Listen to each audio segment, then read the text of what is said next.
Moving on to Alif, I have no idea why you watch this. এটার poster দেখে I'm like, I hate that guy. I'm never gonna see anything that he's in.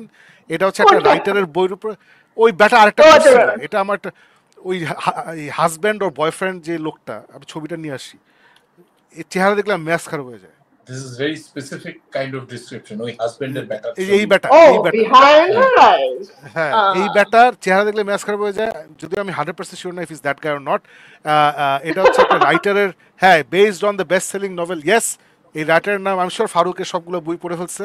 Herlan Coben নাকি জানি? Yes yes yes yes yes yes. আমি ওর একটা বইও পড়ি নাই। লজ্জায় বলতেছিস না। Anyway, he is one of those যে seriously.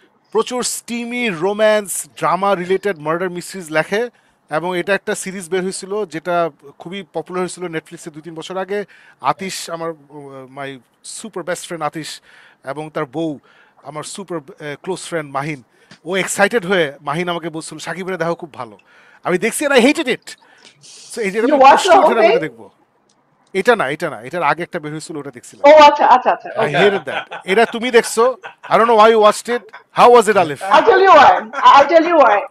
আমি এই তো সোশ্যাল মিডিয়াতে অনেক রিল দেখি, মাঝে মাঝে চলে আসে, তো তখন এরকম সাজেস্ট করে, রাইট? তো ওখান থেকে এরকম সাজেশন দেখে দেখে কিন্তু আমি আই ওয়াচ দ্যাট, আল্লাহ আমার নাম আজকাল কিছু মনে থাকে না, what's that Japanese Revelation. No Japanese show,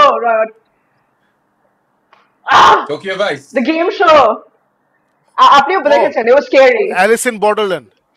Alice in Borderland. Oh God, I keep forgetting things. আচ্ছা, so Alice in Borderland এরকম রিলস দেখে কিন্তু আমাকে সাজেস্ট করেছিল অনেকে। এবার রিলস দেখে ওখানে সুন্দর সুন্দর কমেন্ট দেখে মনে হচ্ছে আচ্ছা, this looks interesting.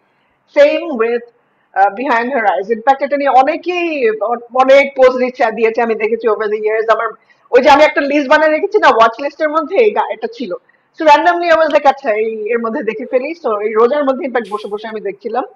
এই যে এখানে আমরা তিনজনকে দেখতে পাচ্ছি পোস্টারের মধ্যে। তো বেসিক্যালি শুরু হয় যে এই যে লেফট সাইডে যে লোকটা, সে হচ্ছে কিভাবে বোঝাবো, লেফট সাইডে আমি নামটা ভুলে গিয়েছি তার। আচ্ছা, সে হচ্ছে একটা সাইকিয়াট্রিস্ট। হ্যাঁ আমি I'm বলছি। bear with- আচ্ছা, লেফট সাইডে যে লোকটা, দি অ্যাক্টর, সে হচ্ছে একটা সাইকিয়াট্রিস্ট, এবং তার ওয়াইফ হচ্ছে একদম রাইট সাইডে যে মহিলাটাকে আমরা পোস্টারে দেখতে পাচ্ছি, সে। এবং তাদের মধ্যে একটা অদ্ভুত সম্পর্ক সব দেখা যায় শুরু থেকে, এবং দেখা যায় যে ওকে অনেক মেডিকেশন দিয়ে রাখা হচ্ছে ওয়াইফকে, বিকজ ওর অনেক অসুখ আছে বা কোনো একটা কিছু আছে, একটা আন্ডারলাইন কন্ডিশন আছে যেটা। মানে অ্যাক্টরের নাম হচ্ছে টম বেটম্যান, আর ক্যারেক্টার নাম doctor David Ferguson. Yeah. David Ferguson or Fergus something. All right. So anyway, so the husband is actually a psychiatrist, এবং সে তার ওয়াইফকে অনেক মেডিকেশন দিয়ে রাখে। এখন প্রথমে বোঝা যায় না আসলে তার কি প্রবলেম, তার কি কোনো ক্যান্সার কোনো সিচুয়েশন আছে, নাকি তার কোনো হেলথ অন্য কোনো রিজনস আছে।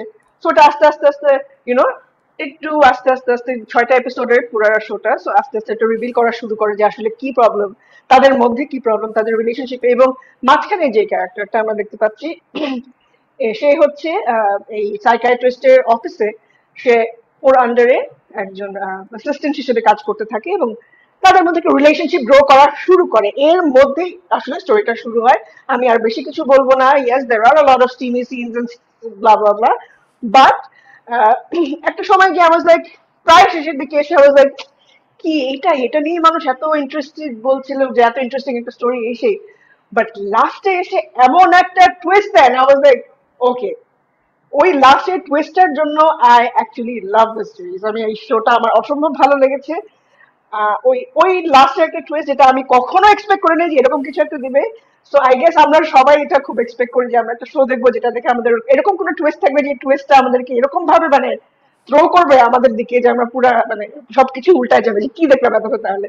সো আই রিয়েলি লাইকড ইট। আমার প্রথম দিকে একটু ধৈর্য ধরে দেখতে হবে, কারণ শেষের দিকে এসে খুব ইন্টারেস্টিং লেগেছে আমার কাছে। সো আমি হাইলি রেকমেন্ড করবো সবাইকে। আমি জানি না সবার কতটুকু ভালো লাগবে, বাট ডেফিনেটলি এটা ইটস হাইলি রেটেড, বিকজ সবাই মনে হয় টুইস্টটা এবং আই গেস হাউ ইট পুরো স্টোরিটা কিভাবে এন্ড হয় ওটা সবাই খুব পছন্দ করেছে। So I would recommend it to you guys. I don't know দেখবেন কিনা কেউ, but I really enjoyed it. I will never watch it. Faruk, তুই দেখ, কোনো সমস্যা নেই, আমি দেখবো না। আমি না না আচ্ছা আলিফ, I will এক সেকেন্ড, say- আলিফ তোমার মাইকটা আরেকটু কমাও। ওকে, ফারুক বল। আচ্ছা আমার সিম্পলি এটা হলো যে এই হার্লেন করবেন, I think Harlan Coben is the name of the author. ওনার হাজার হাজার এই direct to TV, direct to OTT movies আছে, মানে নেটফ্লিক্সে I think about 30% of their content is based on stuff done by this. আমি আজ অব্দি I've never been hooked on to watching any one of them. But Alif, is it really that good that I'll watch it? I mean, you've recommended I it. found it very interesting. I really enjoyed it. Okay. I This is really not enjoyed going to be 50 Shades of Grey এর মতন একটা কেন দেখতেছি কিছু বুঝতেছি না। প্রথম দিকে একটুখানি মাঝখানে ঝুলে যায়, আই এগ্রি, মাঝখানে, আচ্ছা বাট ওইরকম না যে মানে you will be bored to death, চুল চিকতে ইচ্ছা করবে, আচ্ছা ওরকম ওকে কিছু না। ওকে, তাহলে I might give it a try. Okay, I'll give it a try. Yeah, please do, yeah. All right, cool. There you have it. Behind the Eyes. Alif বললো আলিফের ভালো লাগছে, লাস্টে অ্যামেজিং টুইস্ট আছে। So guys, it's on Netflix. Go and watch it if এই টাইপের জিনিস আপনাদের পছন্দ।